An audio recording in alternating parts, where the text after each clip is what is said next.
then the other thing was when he was fishing, he used to like to go down the river. They stand in the water.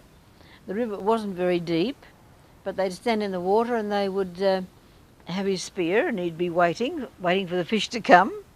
And we couldn't see anything, but he had such sharp eyes. They all had such sharp eyes, and so quick.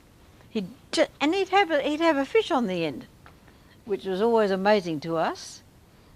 Yeah, they loved doing all that. And of course, sometimes on the weekends we would muck around and say, well, we'll hide from you and you won't be able to find us. And they'd say, all right, we'll give you half an hour's start. So off we'd go. We often did this. We'd go down across the paddock and to where the river was, and we'd break off a branch or two and be covering over our tracks, walking backwards in the water. I think I may have mentioned this to you before. Walking backwards in the water, and we thought we'd done a great job at hiding, or hiding in some bushes or something like that. Next thing they'd come along and, oh, there you are. You could never hide from them. They knew where you were straight away.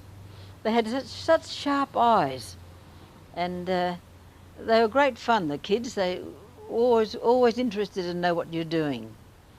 And I know with Dad, Revel was always one of his favourites, I suppose you might say, because he was quick. He was quick on the uptake of everything, and he was interested in everything. He seemed to be interested in everything. And but a lot of the kids were the same. But Revel was always up to mischief, if he could. And he used to tease the girls, I know that, the Aboriginal girls, and they used to sort of gather a little group and try and track him down. But he was always good fun, always laughing, always smiling. Yeah, he was a lovely little guy, and we were all very, very fond of him.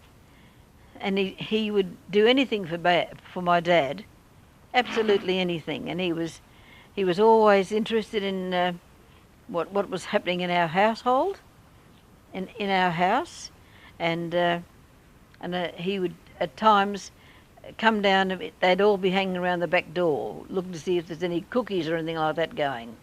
So Mum used to make a lot of stuff like that, and